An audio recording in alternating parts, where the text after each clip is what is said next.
How's it going, everybody? I hope your week is going well. Well, here we are, week 3 of our Worship Through the Ages, and we're going to be looking at the 1930s and 1970s, really the beginning of the 20th century. We're moving out of like the D.L. Moody revival camp meetings into the early ones of the 20th century.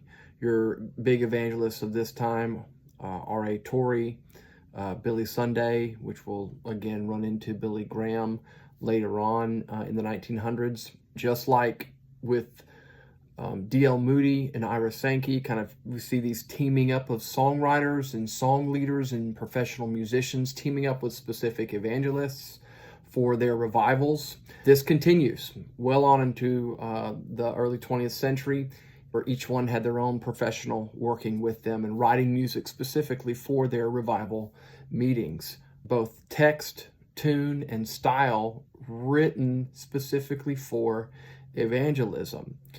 Billy Sunday's song leader, his name was Homer Rodeheaver.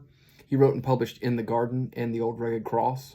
He used to sing solos and play his trombone. And he was actually criticized at that time for using secular sounding gospel hymns in those services. And his response was that, look, he was just trying to build the gap between the secular music of the time and the church, giving people a simple melody to catch on to and to be able to hear the gospel through that. Sounds kind of familiar over the last several decades.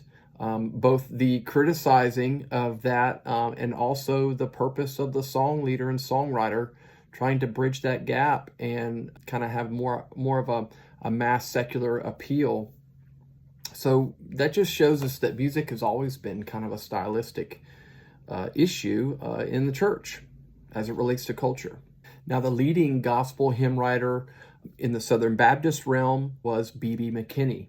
He edited the 1940 Broadman Hymnal. This is also a time where you're seeing kind of mass production of hymnals, especially later, near the mid-1900s, where churches are able to have written music and hymnals are being published and kind of mass-produced. B.B. McKinney wrote Have Faith in God, Wherever He Leads, I'll Go, and Glorious is Thy Name. Those last two we'll be singing this Sunday. Some other composers of this time and songwriters, hymn writers, is Thomas Chisholm. He wrote Great Is Thy Faithfulness. Eugene Bartlett is another one. He wrote Victory in Jesus that we'll be singing this week. And of course you have later on in the 70s, Bill and Gloria Gaither is a popular one. They wrote Because He Lives, which we'll also be singing this week. So a few interesting observations that I have while researching this particular era in church music is that we begin to know less about the songwriters, like the ones that I just mentioned, unless you really were into hymn songwriting and looking at the authors. Nobody has a clue who Eugene Bartlett, Tom Chisholm, you know who the Gaithers are for the reason that they were popular music artists of their time, not necessarily just because they were songwriters, but because they were popular Southern gospel performers. And that's been kind of an interesting aspect to this particular era in church music. Southern gospel singers and quartets are coming out with recorded music, especially after World War II. We're seeing this kind of pick up. This is where we begin to see popular music is starting to shape church music. Or rather, if it's not having a direct result or a direct effect, is kind of this symbiotic relationship, especially down here in the South with Southern gospel and country music being very popular. A lot of church music is kind of getting known through Southern gospel artists. It's stylistically influencing local congregational music. And this is why the earlier songs that we were even singing last week from the 1800s and even some in the 1700s, when we lead them in worship and when we sing them, it almost kind of has a more Southern gospel sound to them, even though they were written in the 1800s. And that's because stylistically we're playing them in the way that we're familiar with, especially once you add drums and guitar to them.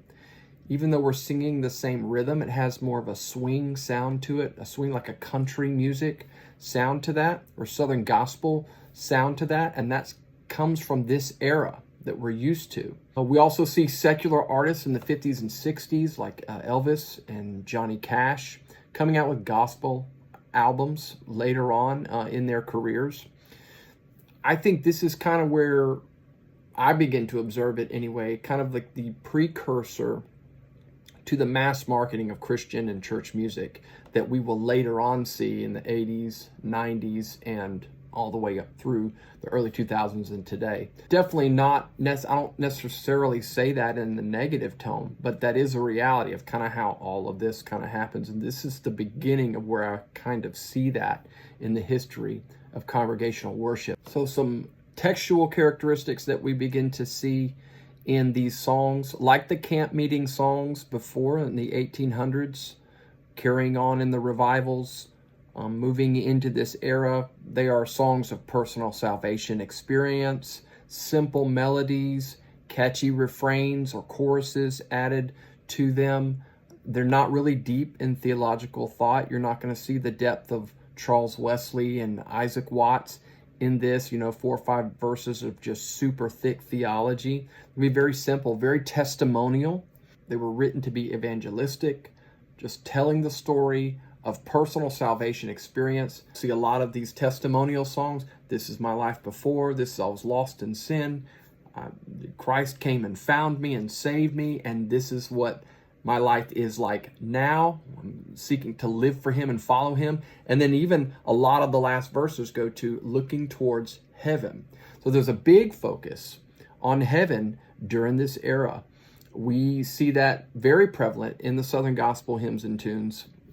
Songs on heaven, Beulah Land, Sweet Beulah Land by Squire Parsons is one of those. I think this probably has a lot to do with that particular time of there being 2 world wars that have happened. And I think that influences the theological emphasis of the songwriting of that time. So remember, these were just simple, catchy, evangelistic, both tune and text in nature. So join us this Sunday as we sing a selection of beloved hymns from the 1930s and 70s, and I hope to see you there. God bless.